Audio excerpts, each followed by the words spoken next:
the next step of agricultural practices is the irrigation. It means supply of water. Water is very important for the growth of plants. It is very useful for germination of seeds. Plants do photosynthesis with the help of water, and the water which dissolves in the soil, it takes up the minerals which are absorbed by the roots. Plants only use 5% of the absorbed water. 95% water is transpired, which comes in the form of rain. This is why it is said that plants are useful in raining. So what will be the definition of irrigation? Irrigation means supply of water to the crop plants from the source other than rain. This is called irrigation. And what are the methods for irrigations? The traditional methods are wells, lakes, rivers, which were used, but nowadays the groundwater level is decreasing. So tube well is used for uptaking the groundwater for irrigation. And nowadays two modern methods are also used, which are very useful for conserving water. What are these two methods? I am writing here. These are the two modern methods of irrigation. Number first is drip system, in which small holes are made in the pipes that releases water drop by drop near the roots. So there is no wastage of water and we can conserve our groundwater. Right. Number second is sprinkler system, in which water is spread in all the directions. The perpendicular pipe has rotating nozzles on the top, which are called sprinklers. They rotate when water moves in the pipe and water is sprinkled in all the directions. So these two methods are proved as boon in the water scarce area. It means the area where water is available in very less quantity. Okay. Number fifth point is the crop protection. It is very important because we have to conserve it and protect it from the weeds and pests. What are weeds? Weeds are the unnecessary plants which are grown by their own, like prickly pear, cactus. It is also called opuntia. So the removal of weeds is called weeding. It is done by two methods, by manually and by weedicides. Manually we use the tools like harrow and trowel, which are used to cut these plants and are thrown away.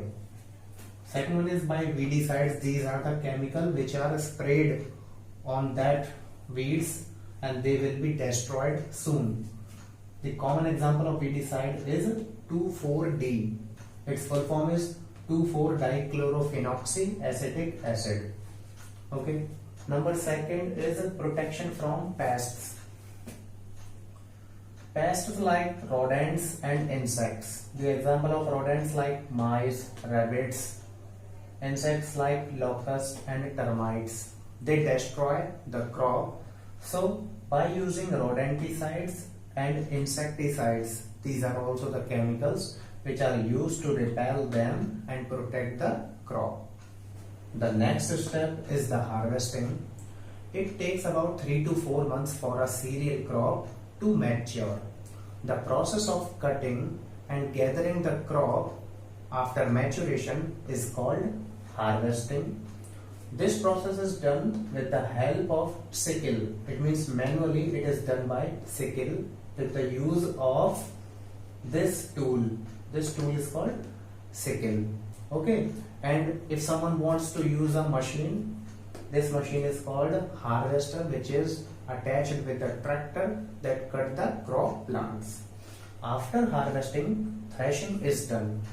In the process of threshing, the grains are separated from the crop or chaff with the help of thresher. Thresher is a machine. This process can be done manually. The bunch of crops which are harvested are strike on a hard surface so that the grains will be removed from it. This process is called threshing. Okay, and we can also use the machine thresher. A combined machine, harvester and thresher, is used which cut the plants or crops from the field, and after harvesting, threshing is done with the same machine. Okay. Winnowing is the next step because we have separated grains from the chaff, but husk is mixed up in it. Okay, so the husk, it should be separated from it. Winnowing is the process in which the grains are separated from the husk. How can it be done? This process can be done manually. The grains which have been removed by the above method need to be winnowed. During winnowing, the grains being heavier will fall straight to the ground, and the husk being lighter in weight will be blown away with the help of natural breeze or the wind which is generated by the fan. So grains will be separated from the husk. Okay, this process is called winnowing. This is the last step which is very important. The grains should be protected in that area where they are protected and can be used throughout the year. Okay, on a small scale, the farmers packed these grains in gunny bags, and on a large scale, they are protected in a big container called granaries or silos.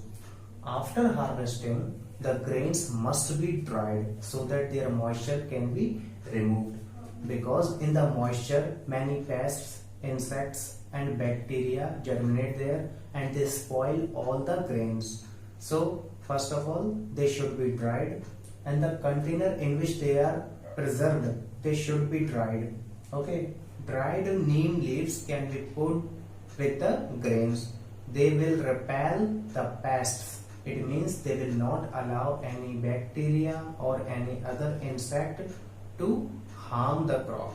Okay, besides plant, human being is also dependent on animals for food.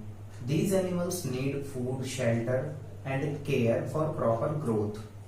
The branch of science which deals with breeding, feeding and caring of domestic animal is called animal husbandry. These are the example of animal husbandry. Apiculture is the area where honeybees are protected. Their honey is separated and it is used in the medicine. Poultry farming, in which hens and cocks are preserved, eggs and flesh is transported. Dairy farming, in which milch animals are protected like buffalo, cow, and their milk is separated. The milk products are also produced by their milk. The last one is pisciculture, in which fishes are farmed on a large scale and they are exported to the other areas. So this chapter is completed now.